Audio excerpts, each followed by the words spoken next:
Tunanku pelitaku, selamat malam. Sebelum kita mendengarkan dan merenungkan firman Tuhan, mari bersama-sama kita memohon pimpinan Tuhan dalam doa.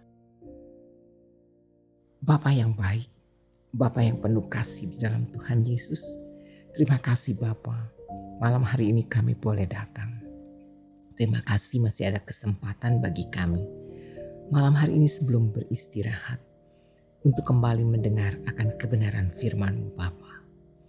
Kami rindu firman-Mu Bapa menjadi kekuatan, menjadi penuntun di dalam perjalanan hidup kami. Dan jadikanlah kami pelaku firman. Kami rindu untuk hidup menyenangkan hati-Mu Bapa dengan melakukan apa yang menjadi kehendak dan rencana-Mu Bapa di dalam kehidupan kami. Berbicaralah Bapa, kami sudah siap untuk mendengar. Di dalam nama Tuhan Yesus kami berdoa. Amin. Pembacaan firman Tuhan pada malam hari ini terambil dari Yesaya 28 ayat 1-6. Celaka atas mahkota kemegahan pemabuk Efraim, atas bunga yang sudah mulai layu di perhiasan kepala mereka yang indah-indah, yaitu kota yang terletak tinggi di atas bukit, di atas lembah yang subur, yang penuh peminum anggur yang sudah pening.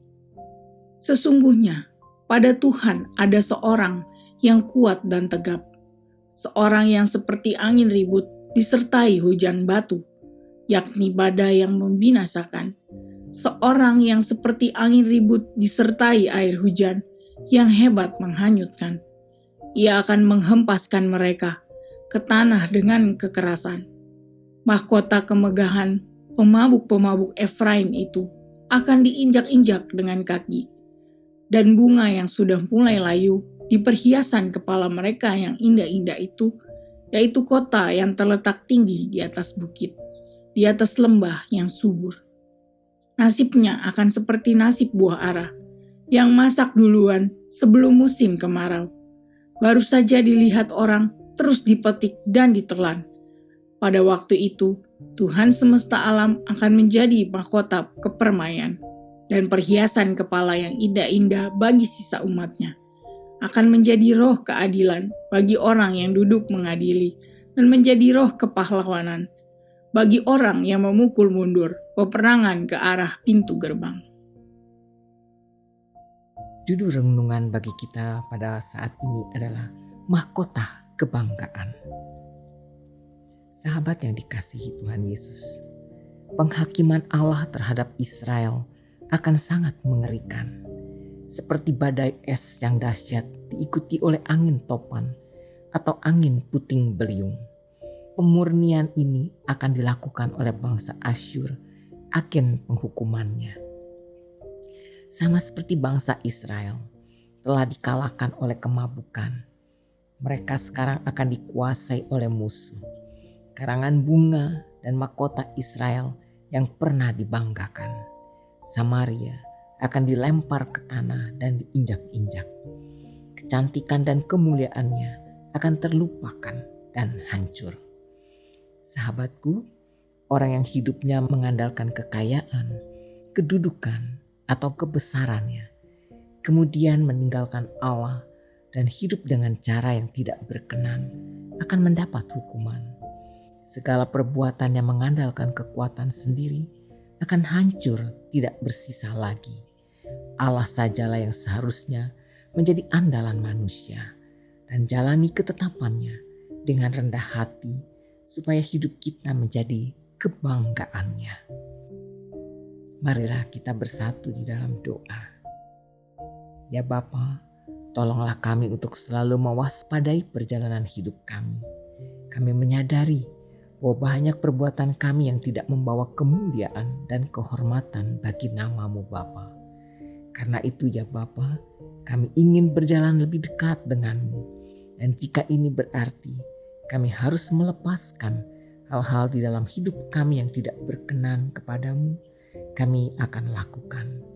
Kuduskanlah hidup kami dan pakailah kami. Biarkan kami menjadi bukti kebesaran-Mu untuk mengubah hidup yang rusak dan menjadikannya baru. Terima kasih ya Bapa. Sekarang tiba saatnya bagi kami akan beristirahat. Biarlah Bapa memberkati istirahat kami, sehingga kami dapat tidur dengan baik. Dalam nama Tuhan kami Yesus Kristus kami berdoa. Amin.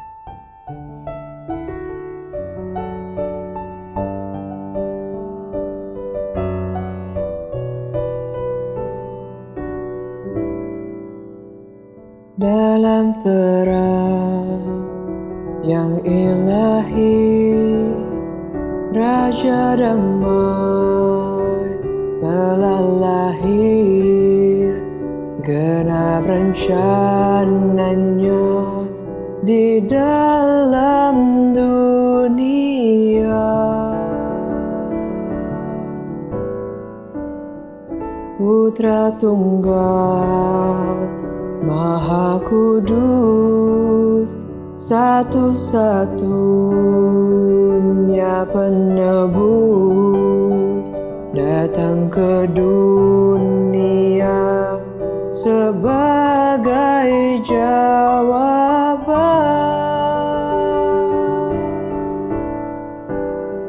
Juru selamat dunia, Kristus Tuhan, Dia firman yang jadi manusia, bawa pengharapan bagi kita, terima kehidupan yang kekal. Juru selamat dunia, Kristus Tuhan, Dia firman yang jadi manusia,